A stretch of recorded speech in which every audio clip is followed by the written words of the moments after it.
Hello viewers, आज जो movie की एक्सप्लेन हम करने वाले हैं उसका नाम है गुप्त, जो एक मर्डर मिस्ट्री है। तो चलिए जान लेते इस मूवी की पूरा कहानी। मूवी की शुरुआत होती है गवर्नर जयसिंह सिन्हा के साथ, जो एक मीटिंग बुलाती है बड़े बड़े आदमियों के लेकर। यहाँ पर ओपन डोर पॉलिसी के बारे में बातें कर रही होती है और वो सभी की राय पूछती है। सभी यहाँ पर अपने फायदे को देखते हुए राय देती है और इस बात पर बहस भी हो जाती है और गवर्नर सिन्हा इस मीटिंग को पोस्टपोन कर देती है। गवर्नर सिन्हा अपनी निजी जिंदगी की कुछ बात को लेकर चिंतित है और यहाँ पर उनकी डॉक्टर और उनकी फैमिली लॉयर भी आती है। और सिन्हा की पत्नी सुधाकर ये कहती है कि गवर्नर सिन्हा इस बात पे चिंतित है कि सुधा की जो पहले घर की बेटा है साहिल, उसके पिता के मानने की बात ही सिन्हा के साथ सुधा की शादी हुआ था। साहिल गवर्नर सिन्हा को अपने पिता नहीं मानती और यहाँ पर सिन्हा कहती है कि इस बात पे साहिल के ऊपर उनकी कोई गुस्सा नहीं है। और यहाँ पर उनकी डॉक्टर कहती है कि गवर्नर को साहिल के साथ बैठकर बातें करने के लिए, बट साहिल गवर्नर के साथ बातें करने के लिए राजी नहीं है। साहिल जो एक कॉलेज में पढ़ती है और यहाँ पर उसके साथ दिखा होती है उसकी बचपन की दोस्त ईशा के साथ। वो ईशा को भूल चुकी है, बट यहाँ पर ईशा उसे अपनी परिचय देती है और ईशा होती है साहिल की पिता की पीए ईशा दयान की बेटी। ईशा जो बोर्डिंग में पढ़ती है और यहाँ पर वो आकर अब साहिल की कॉलेज में एडमिशन लिया है। साहिल पहली दिखाई में उसे ईशा को अच्छी लगती है। साहिल के यहाँ पर और एक लड़की पसंद करती है जो है शीतल। और शीतल की पिता मेघनाथ चौधरी जो एक बिजनेसमैन है, वो भी शीतल की शादी करना चाहती है सिन्हा की बेटा साहिल के साथ। और वो शीतल की रिश्ता लेकर सिन्हा के पास जाती है और सिन्हा भी यहाँ पर हाँ कर देती है। उधर हम साहिल को देखते हैं कि वो ईशा के साथ बैठकर बातें कर रही होती है। वो एक और दोनों एक फोटो एल्बम देख रही होती है। ईशा और साहिल दोनों दोनों को पसंद कर बैठी है। साहिल ईशा और उसके पिता को उसकी बर्थडे पार्टी के लिए इन्वाइट करती है।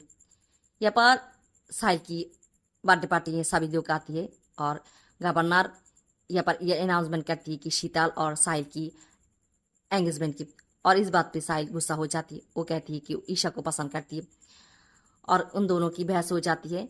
गवर्नर यहाँ पर साहिल को थप्पड़ लगा देती है और साहिल भी वहाँ पर एक चाकू होती है वो हाथ में ले लेती है और साहिल की माँ आकर उन दोनों को रोकती है। साहिल ईशा को लेकर वहाँ से चली जाती है।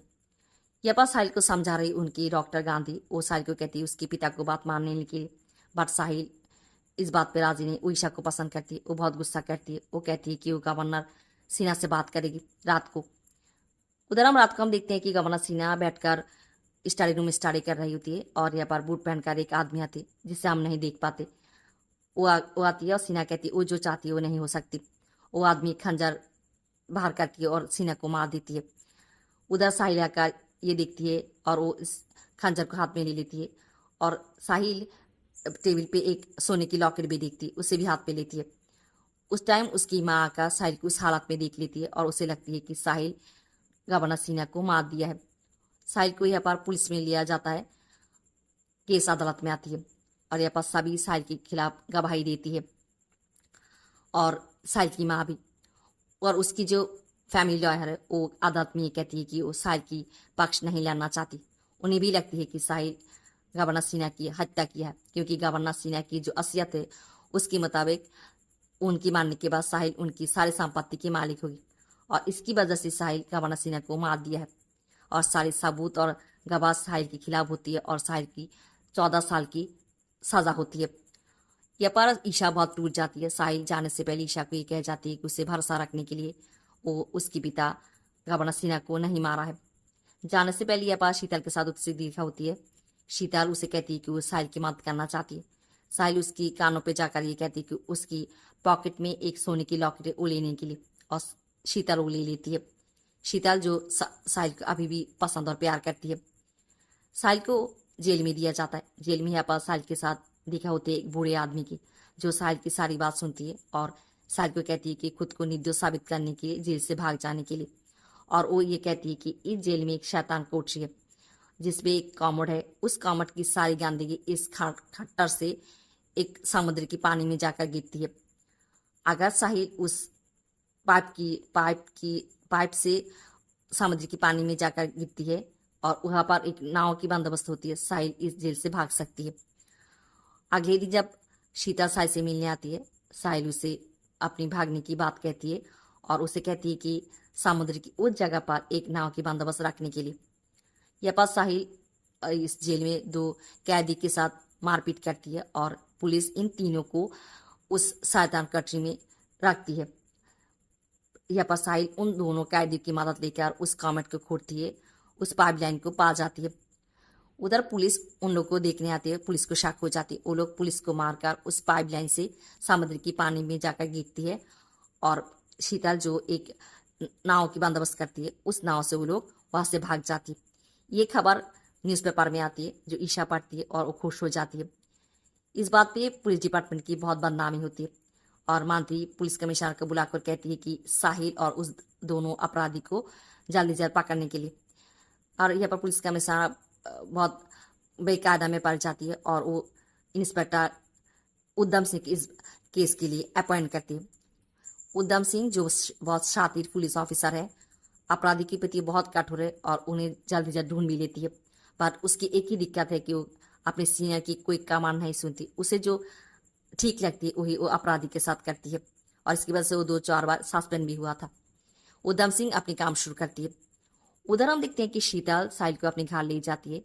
उस रात साहिल शीतल के घर ठहरती है। उधर उद्यम सिंह इन्वेस्टिगेट करते करते शीतल के घर पहुंच जाती है और वो ये जान पाए कि शीतल साहिल से मिलने जेल में जाती थी। और यहाँ पर नाव की जो मालिक है वो भी उद्यम सिंह को ये कहा है कि एक लड़की उसे 5 लाख रुपए दिया था समुद्र की उस जगह पर नाव ले जाने के लिए। और यह बार उद्यम सिंह ये समझ जाती है कि साहिल या कि शीतल की बाथरूम की खिड़की से भाग गया है। उधर हम साहिल को देखते हैं कि वो ईशा के साथ मिलती है। वो ईशा को कहती है कि उसे उसके पिता के खूनी को ढूंढ निकालना है और उसकी मदद कर सकती है डॉक्टर गांधी। वो डॉक्टर गांधी को फ़ोन करती और डॉक्टर गांधी उसे कहती कि रात को उनके साथ आकर मिलने के लिए। साहिल उनके साथ मिलने जाती। यहाँ पर हम देखते हैं कि उस आदमी को बूट पहना जो गवर्नर सिन्हा को मारा था, उसकी चेहरा हम नहीं देखती। और यह बात साहिल जाकर ये देखती है कि डॉक्टर गांधी को किसी ने मार दिया है। साहिल वहाँ से भाग जाती है। यह पर ईशा साहिल को लेकर अपने घर से भाग जाती है और ईशा के पिता ईशा देवाना का पुलिस को ये कहती है कि ईशा को साहिल ने भगा कर ले गया है। और यह पर इंस्पेक्टर उद्यम सिंह ईशा और साहिल को ढूंढती रहती है और एक जगह पर वो लोग उन दोनों को पा भी जाती है और साहिल के साथ यहाँ पर इंस्पेक्टर उद्यम सिंह की लड़ाई भी होती है। बट यहाँ पर ईशा पीछे से उद्यम सिंह को बार कर देती है और वो दोनों यहाँ से भाग जाती है। उद्यम सिंह उन्हें पकड़ नहीं पाती। साहिल अपनी छोटे भाई हार्ट की मदद से उसके पिता की जो असलियत है वो ले लेती है और उसे पढ़ती है और वो जान पाती है कि उस असलियत के मुताबिक अगर साहिल की कुछ होती है, उनकी संपत्ति की रखवाला होगी उनकी लॉयर थांडेवाला। और वो जाकर थांडेवाला से मिलती है और उसे लगती है कि थांडेवाला उसके पिता को मारा है। पर थांडेवाला ये कहती है कि वो असलियत में हेरा फेरी किया है, बट वो गवर्नर को नहीं मारा है। साहिल उसकी बात नहीं मानना चाहती, उसे एक ऊपर से फेंक देती है और यहाँ पर पुलिस चली आती है। साहिल वहाँ से भाग जाती है और यह पर थांडेवाला पुलिस को ये कहती है कि वो साहिल के खिलाफ गवाही दिया था, इसलिए साहिल उसे मारना चाहा। ऐसे हम देखते हैं कि इंस्पेक्टर उद्यम से साहिल की पीछा करती रहती है, बस साहिल को पकड़ नहीं पाती। साहिल अपने उसके पिता के साथ जो भी आदमी काम करती थी, जिसकी ही फायदा थी, उन सभी की पूछताछ करती है, उनसे मारपीट कर ये जानना चाहती है कि कौन उसके पिता की खून किया है, बट वो ये नहीं बाहर कर पाती। और यह पर यूनियन लीडर विलास राव ये कहती है कि उसे मंत्री उसके पिता को मारा है। उधर हम देखते हैं कि उद्यम सिंह जो साहिल की हरकतें देखती है, उसे ये शक होती है कि साहिल बेकसूर तो नहीं है और वो साहिल की फाइल को लेकर पढ़ती रहती है। उधर साहिल शीतल को बुलाती है, उसकी मदद लेना चाहती है और वो कहती है कि मंत्री को पकड़ने में उसकी मदद करने के लिए। और यहाँ पर ईशा साहिल को ये कह रही होती है कि शीतल जो एक हारा हुआ आशिक है वो भयंकर भी हो सकती है। और यहाँ पर साहिल इस बात को हंसकर उड़ा देती है। शीतल की मदद से साहिल यहाँ पर मंत्री को पकड़ लेती है। ईशा भी उसकी मदद करती है और यहाँ पर उद्यम सिंह साहिल को पकड़ लेती है, उसके ऊपर पिस्तौल पकड़ती है। साहिल उद्यम सिंह को कहती है उसे जाने देने के लिए, वो मंत्री के यहाँ से ली जाएगी। और उद्यम सिंह जब उसे नहीं जाना देती, वो कहती है कि उसे गोली करने के लिए, और तब उद्यम सिंह उसे छोड़ देती है। वो जाने के बाद उद्यम सिंह यहाँ पर नीलकंठ को ये कह रही होती है कि साहिल की बातों में एक सच्चाई थी, इसलिए वो खुद के ऊपर गोली चलाने के लिए कहा था। वो कहती है कि उधम सिंह की लगती है कि साहिल निर्दोष है। उधम सिंह इस बात पे शक होती है कि ईशा के पिता ईशा दयान ये कहा था कि ईशा को साहिल ने भागा कर ले गया है, बट जब भी वो ईशा को साहिल के साथ देखा, वो देखा है कि ईशा ही साहिल को मदद कर रही है। और वो ईशा के घर जाती है। वहाँ जाकर वो छानबीन शुरू करती है। और यहाँ पर ईशा दयान घर के बाहर होती है। जब वो घर आती है, यहाँ पर उधम सिंह उसे ये पूछती है कि क्यों झूठ कहा था कि ईशा को साहिल ने भगा ले गया है। और यहाँ पर उधम सिंह बहुत हर बारे में कुछ बोल नहीं पाती। उधम सिंह ये भी बाहर कर देती, ये भी ढूंढ लगाती है कि उस जो 2 खंजर जिससे गवर्नर और डॉक्टर गांधी को मारा गया है, उस 2 खंजर एक ही सेठ की, और वही सेठ ईशा दयान के घर में है। और हम देखते हैं कि वो ईशा दयान को यहाँ पर पकड़ लेती है। ईशा दयान भी ये कबूल करती है कि वो गवर्नर और डॉक्टर गांधी को मारा है। वो चालाकी करना चाहती है, उधम सिंह उसे पकड़ लेती है। उधर शीतल जाकर साहिल को ये खबर देती है कि साहिल के पिता की खूनी को पकड़ा गया है। वो है ईशा की पिता ईशा दयान। ईशा इस बात को मानने के लिए नाराज है। वो कहती है कि शीतल झूठ कह रही है, वो साहिल और उसे जुदा करना चाहती है। शीतल कहती है कि ईशा को जाकर थाने पे देखने के लिए। ईशा चली जाती है। साहिल आकर उसकी माँ के साथ मिलती है। उसकी माँ उससे माफ़ी मांगती है कि वो साहिल के ऊपर विश्वास नहीं किया। यहाँ पर साहिल का हम देखते हैं कि वो उस लॉकेट को लेकर कुछ सोच रही होती है, और उसकी भाई आकर उस लॉकेट को ले जाती है, उससे खेलना शुरू करती है। उधर हम देखते हैं कि उधम सिंह जो सब इंस्पेक्टर और कांस्टेबल पांडु के साथ बैठकर शराब पी रही होती है। वो दोनों जाने के बाद यहाँ पर उधम सिंह के घर उस वोट पहना वाला आदमी आती है जो गवर्नर और डॉक्टर गांधी को मारा था, जिसे हम नहीं देखते। वो आकर पीछे से उधम सिंह को खंजर से मार देती है। उधर हम देखते हैं कि साहिल की भाई हर्ष उस लॉकेट की मांस की हिस्सा खोल कर लेकर आई है साहिल के पास। और साहिल जब उस लॉकेट को खोलती है, वो देखती है कि उसमें ईशा और उसकी फोटो है। वो समझ जाती है। और यहाँ पर ही हम देखते हैं कि उधम सिंह को ईशा ही मारा है। ईशा वहां से भाग जाती है। साहिल आकर ईशा दयान से मिलती है, और यहाँ पर ईशा दयान और झूठ नहीं कह पाती। वो ये कहती है कि ईशा ही गवर्नर और डॉक्टर गांधी को मारा है। और यहाँ पर साहिल को ये कहती है कि ईशा बचपन से साहिल को बहुत पसंद करती है, और बचपन में जब डॉक्टर गांधी की कुत्ता उसे काटा था, वो उस कुत्ता को मार दिया था। और डॉक्टर गांधी समझ गया था कि ईशा की मानसिक हालत ठीक नहीं है, और डॉक्टर गांधी और गवर्नर मिलकर ईशा दयान को कहकर ईशा को बोर्डिंग भेज दिया था साहिल से दूर रखने के लिए। बट कॉलेज में आकर जब ईशा के साथ फिर एक बार साहिल की देखा होती है और साहिल उसे पसंद करती है, दोनों के बीच प्यार हो जाती है। ईशा इस बार साहिल को खोना नहीं चाहती थी, बस साहिल के पिता उन दोनों के रिश्ते को नहीं मानती है। और बर्थडे पार्टी के अगले ही दिन वो ईशा और उसके पिता को घर बुलाती है और ईशा को कहती है कि साहिल की जिंदगी से चले जाने के लिए। ईशा के पिता ईशा दयान साहिल की पिता गवर्नर को समझाना चाहती है, मिनती करती है ईशा और साहिल की प्यार को मानने के लिए, बट वो नहीं मानती। ईशा अपने पिता को लेकर वहाँ से चली जाती है। घर आकर वो बहुत गुस्सा होती है। वो कहती है कि वो ये नहीं मान सकती कि साहिल उसकी ज़िंदगी से चली जाएगी। और ईशा दयान ये भी कहती है कि वो ये नहीं सोच सकता कि ईशा गवर्नर को जाकर मार देगी।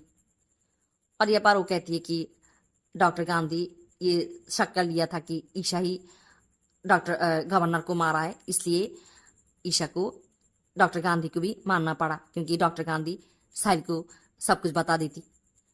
और यहाँ पर हम देखते हैं कि ईशा दयान फिर एक बार साहिल को ये कह रही होती कि ईशा उससे प्यार करती थी, इसलिए सब कुछ कहा है। और यहाँ पर साहिल ये कहती है कि किसी के खून से किसी की मांग नहीं भरा जाता। और यहाँ पर पांडु आकर ये कहती है कि अगर ईशा दयान यहाँ पर है तो इंस्पेक्टर उधम सिंह के ऊपर कौन वार किया है। ईशा दयान साहिल को कहती है कि ईशा को जाकर रोकने के लिए। वो लोग समझ जाती है कि ईशा की नेक्स्ट टारगेट शीतल है। यहाँ पर शीतल का हम देखते हैं कि वो घर पे होती है। उसकी माता पिता हॉस्पिटल गई हुई थी, और यहाँ पर ईशा आती है। ईशा का शीतल से मिलती है और वो शीतल से माफ़ी मांगती है। वो शीतल के साथ बदतमीजी किया था, और वो शीतल से ये कह रही थी कि शीतल साहिल से प्यार करती है। शीतल इस बात को नज़रअंदाज करना चाहती है, बट ईशा शीतल से ये कहती है कि वो साहिल से कितना प्यार करती है। शीतल यहाँ पर कहती है कि वो साहिल के लिए मार सकती है। और ईशा कहती है कि वो साहिल के लिए मार भी सकती है, किसी को मार भी सकती है। वो कहकर खंजर बार करती है और शीतल को मारना चाहती है। शीतल उससे दौड़कर एक रूम पे जाकर खुद को लॉक कर देती है। उधर हम देखते हैं कि साहिल शीतल को बचाने के लिए उसके घर आ रही होती है। मानती की बॉडीगार्ड जो साहिल को मारने के लिए उसे सुपारी दिया गया था, वो साहिल के ऊपर अटैक करती है। दोनों की लड़ाई होती है। साहिल उसे मारकर शीतल के घर आती है। शीतल साहिल को देखकर चित्कार यहाँ पर चिल्ला कर ये कहती है कि ईशा उसे मारना चाहती है, उसे अब पागल हो गई है। ईशा अपनी खंजर को छुपा देती है और कहती है कि शीतल झूठ कह रही है। साहिल शीतल को कहती है कि उसके पास आने के लिए। शीतल आकर उसके पास आती है, उसे गले लगाती है। ये देखकर ईशा और भी ज्यादा गुस्सा हो जाती है और वो उस खंजर को ले जाकर शीतल को मारना चाहती है। साहिल उसे बचा लेती है। उधर हम देखते हैं कि उद्यम सिंह जो सब कुछ जान चुकी थी, वो यहाँ पर चली आती है और आकर ईशा के ऊपर गोली कर देती है। ईशा यहाँ पर जमीन में गिर जाती है। साहिल जाकर उसे पकड़ती है। ईशा साहिल को ये कहती है कि ये सब कुछ साहिल के लिए किया है। वो साहिल को बहुत प्यार करती है। साहिल उसकी बचपन की प्यार है, उसे खोना नहीं चाहती थी। साहिल कहती है कि वो हमेशा से ईशा की ही थी। ईशा कहती है कि यहाँ पर उसकी उसी किस्मत के ऊपर उसे भरोसा नहीं थी और वो आखिरी बार के लिए साहिल को उसे गले लगाने के लिए कहती है और साहिल उसे गला लगा लेती है। ऐसे ही खत्म होती है इस मूवी की स्टोरी और यहाँ पर ईशा मर जाती है।